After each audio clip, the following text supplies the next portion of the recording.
Hi, and thanks for tuning in. I'm Ron Lawson, and this is the video edition of the 2025 Dirtbike Magazine 450 MX Shootout.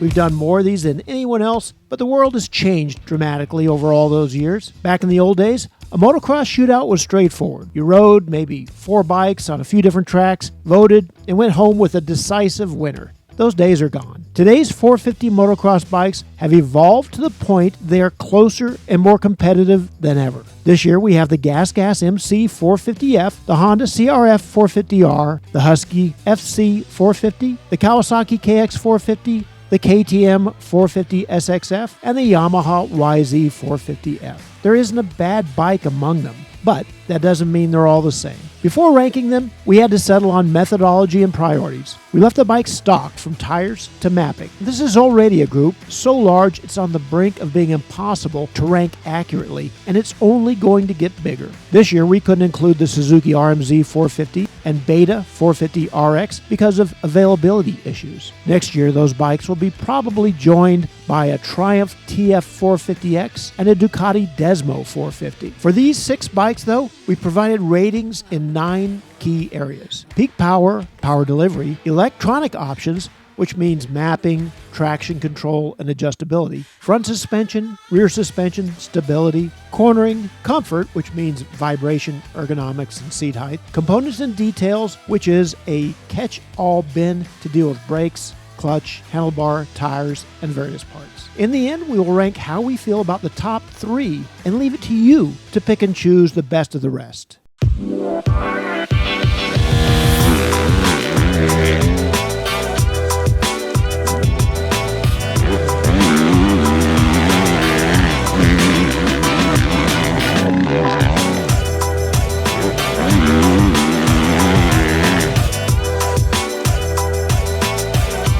First, let's look at the GASGAS MC450F. GASGAS is the kid brother in the Pereira family. It's a little friendlier and less demanding than the other bikes. All GASGAS models share their frames and motors with KTM and HUSQVARNA, but there's a long list of parts and accessories that are different. The triple clamps are forged rather than machined. The tires are Maxxis, the suspension is softer, and the subframe is different. GASGAS also cut costs by having no map switch and no chamber in the head pipe. The bars and a few other parts are different, including the brake tech brakes and hydraulics. Like the KTM and the Husky, the GASGAS has a new frame for 2025 with a little less material around the shock mount and the steering head. There's very little impact on overall weight though. The GASGAS weighs in at 230 pounds without fuel. The price is $10,499, which is $600 less than the KTM and $700 less than the Husky. The GASGAS starts off with such an incredible motor that it's hard to go wrong. Even though it's detuned by the change in the exhaust system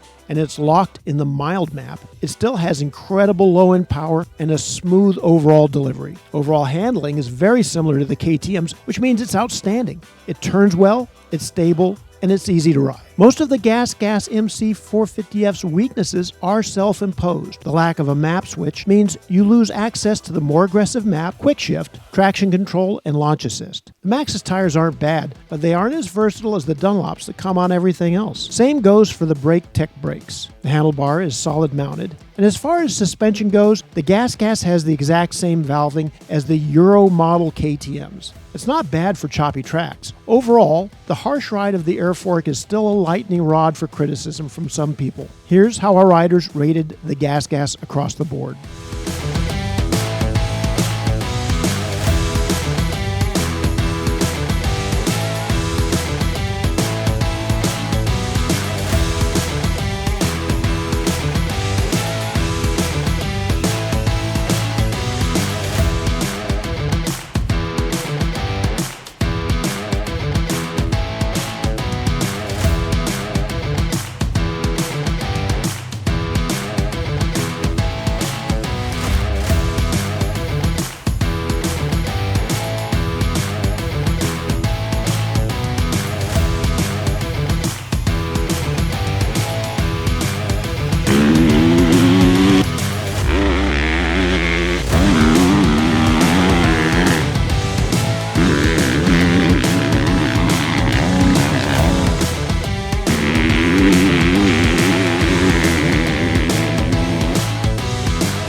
Going down the list alphabetically, next is the Honda CRF 450R. The 2025 CRF 450 frame has had 70% of its individual pieces redesigned and is now more rigid in most planes of movement. Honda engineers moved the mounting location of the subframe rearward, which is said to have a better isolated effect on outside forces at the rear of the bike. The steering stem, triple clamp, outer fork tubes, and front axle all are more rigid as well. Then the suspension was completely rethought with new springs, new valving, different linkage. It gained a little weight this year and comes in at 237 pounds without fuel on our scale. The frame fixes were exactly what the CRF needed. The new bike is much more stable and didn't lose any of that magic it had in turns. That had a ripple effect across all aspects of the bike. The suspension is now well balanced, if somewhat soft. Now, at least most riders will know which direction to go for their personal speed and style, whereas it was a matter of guessing with the old chassis. The Honda still feels nimble and light and has the best handlebar switch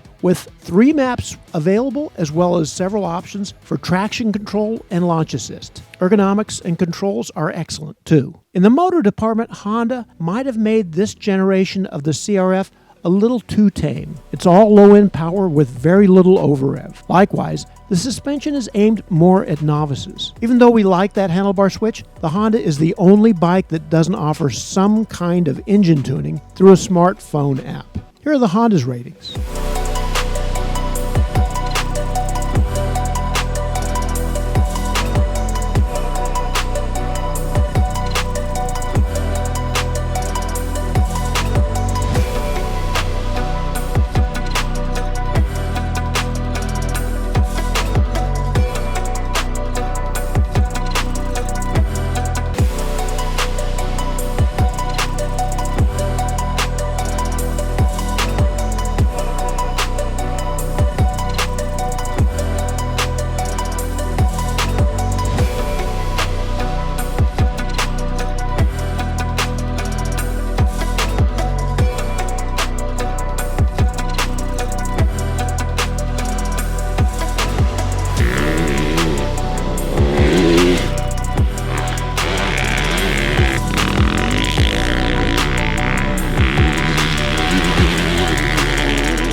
Next up, we have the HUSQVARNA FC450. The 2025 FC450 has the same frame and motor as the KTM and GASGAS. All three have the same updates we first saw on the Factory Edition and the Rockstar Edition a few months ago. The big difference for the HUSQVARNA is in the suspension department. It has just a little less travel, and that results in a lower seat height than either the GASGAS or the KTM. Otherwise, the suspension settings are very KTM-like. The Husky's airbox gives the motor a slightly smoother feel, and a number of components are different from those of the KTM, but the weight is the same at 229 pounds without fuel. When you ride the Husky, you fall in love with the motor. It has a ton of power, and it's the easiest to ride. We didn't think that combination was possible. The map switch gives you two usable options. The green map has a little more spice, but both are excellent and usable. Traction control, quick shift, and launch assist are all there if you want them. Some riders do, some riders don't. Most riders like the lower seat height. Cornering is still excellent, and so is overall stability. This year, the new frame is more compliant, and that's a massive improvement. For the record, we don't have anything against air forks, but this year, most of the Japanese manufacturers have made progress with suspension, especially in the front. The Husky is a little bit frozen in time. Husqvarna teased us with its connectivity unit on the Rockstar Edition, but left off the transmitter/GPS on this bike. You have to pay extra to hook up to your smartphone. Overall, still, the ratings from our test riders are very high across the board for the Husqvarna.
Now, the Kawasaki KX450. It's no secret that we love this bike. It's won the Dirtbike 450 Shootout so many times we stopped counting. We always considered it the people's champion, with its predictable handling and smooth power. Last year was a big turning point for Kawasaki. In order to bring it up to date, Kawasaki redesigned everything. The steering was made more responsive, and the chassis got a little stiffer. Kawasaki also introduced the Rideology smartphone app, which is very much like the Yamaha Power Tuner. The final package gained a little weight. At 239 pounds without fuel, is the heaviest of these six. This year, the Kawasaki is fundamentally unchanged, and no surprise, we still love this bike. The power delivery is smooth and strong. When you combine that with the best high-speed stability of the group, you have a bike that makes you feel like you're the greatest rider in the world. We like that. The suspension is also targeted more for Joe Average than Joe Pro. Some more advanced riders want more power and over-rev on top. The new smartphone mapping capability is welcome, but it's not especially effective at giving the bike anything extra on top.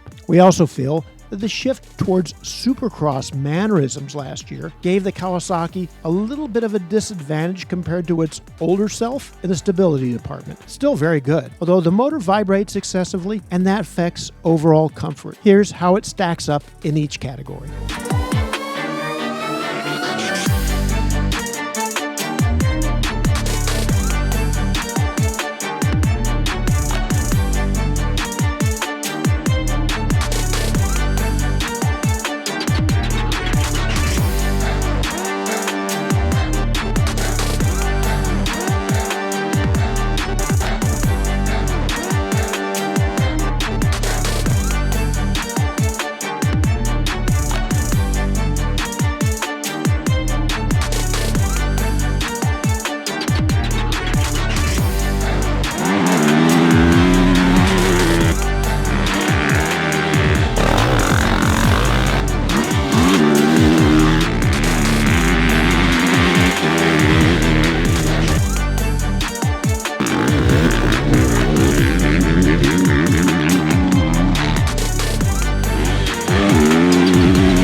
As for the KTM 450 SXF, well, Pereira Mobility likes to present itself as one big happy family that just happens to have three different brands under the roof. We all know, though, KTM is the company's crown jewel. Accordingly, the 450 SX has priority for every new feature and all the new technology. It was first in line for the new, more compliant frame. It differs from the others in suspension, which has more travel than the Husky and is stiffer than the GASGAS. It also has a little more airflow and a tiny bit more performance. The KTM weighs 229 pounds on our scale without fuel. Strong points start with the motor. You should know the story by now. The KTM has amazing power. If you're sensitive, you'll notice that it's just a little more aggressive than the others, but still very easy to ride. The mapping is clean in either setting. We also have no complaints about the overall handling. The new frame is more compliant, it feels light, agile, and is free of stability and steering issues. Compared to the GASGAS and the HUSQVARNA, the KTM is a little more pro-oriented. It has more hit and a stiffer feel, which makes it a little less accommodating for newbies. Complaints are still very few. The handlebar transmits a little more vibration through the grips. The WP air fork is a little stiff on small chatter, but on really big impacts, it can still go through its travel very quickly. We're not thrilled that as delivered, you can't connect to the My KTM smartphone app.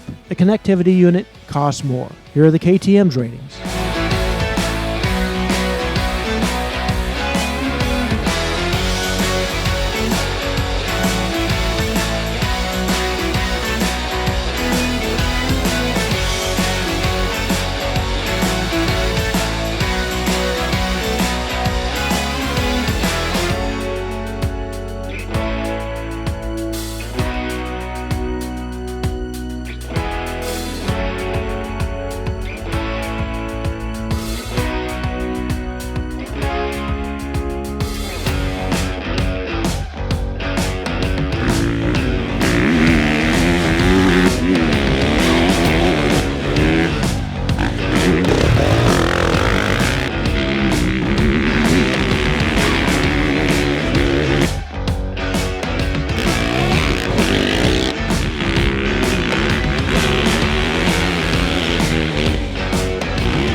Finally, we have the Yamaha YZ450F. 2 years ago, the YZ was redesigned from top to bottom. It got lighter, faster, and more technologically sophisticated. This year, the bike got changes to the suspension, the linkage, and the motor mounts, as well as some subtle detail work on the clutch hub, the foot peg mounts, and other areas. It still features connectivity to any smartphone using the Yamaha Power Tuner app. That app is always being refined and updated. Up front, the YZ450F is seriously fast. The motor hits hard, and that makes for a thrilling ride. If you don't want to be thrilled that much, Yamaha has easy tuning options in the Power Tuner smartphone app, and it's free. And then Yamaha has long ruled the suspension world, particularly in the front. When the track is really rough and fast, the YZ is the bike to have. Our experience has also proven to us that it's phenomenally reliable. Despite being the only bike with a cable clutch, the feel and action are still excellent. For the average rider,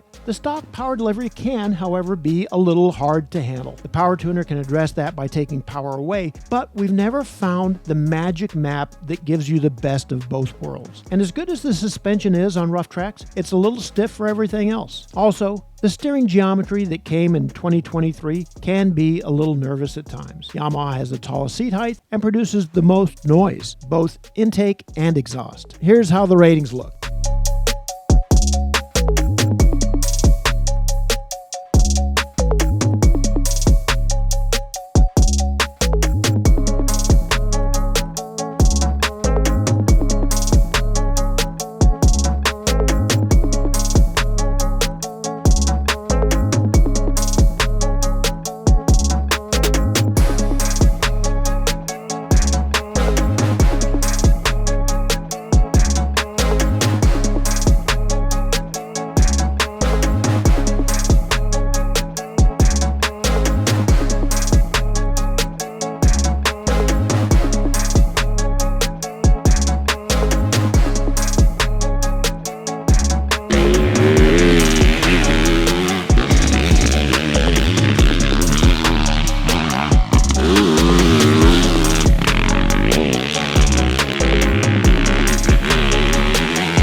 So, what's it all mean? Going in, we knew this was going to be a close, tough shootout. The very same editors and test riders involved in this project have participated in over 100 shootouts of various kinds. If you do the math and add up the years, that means the biggest influence is from veterans and seniors. That's why we have geared our results more for the common man than the elite pro. In the end, we arrived at the top 3 places with that in mind. If you want to dive deeper than that, we have provided all the information and scores for you to come up with your own results based on your own priorities.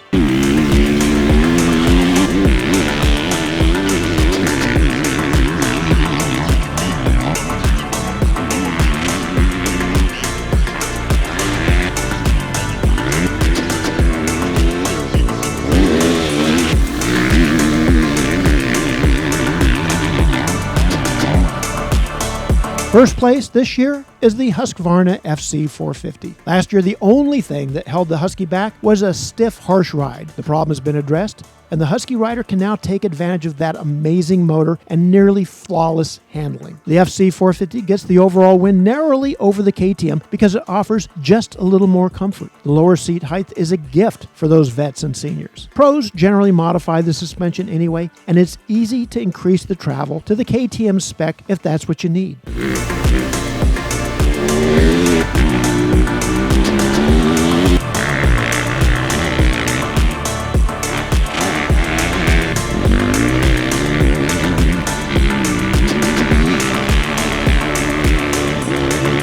Second place, then, is the KTM 450 SXF. We disagree with anyone who says there's no real difference between a KTM and a Husky. They have their own identities as defined by legacy, image, and function. Despite that, they share so much that it's not possible to separate these two bikes in the overall standings. On the track, they have the same strengths and the same weaknesses. It all starts with the motor, and the rest of the package follows through with outstanding comfort and handling.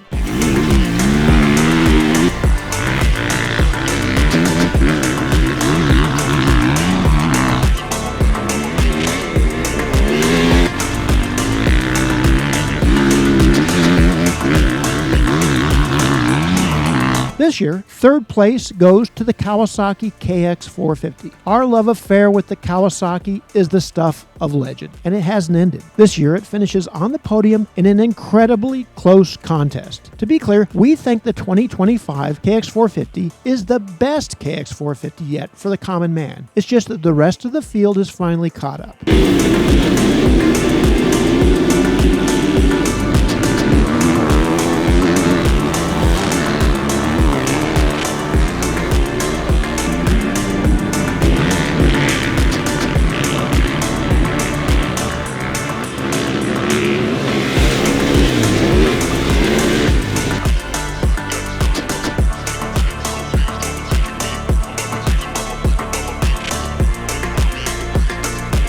If you want more on the 2025 450 motocross bikes, look to the December 2024 print edition of Dirtbike magazine. You can also go to dirtbikemagazine.com and check us out on Instagram, Facebook, and X. Thanks for watching.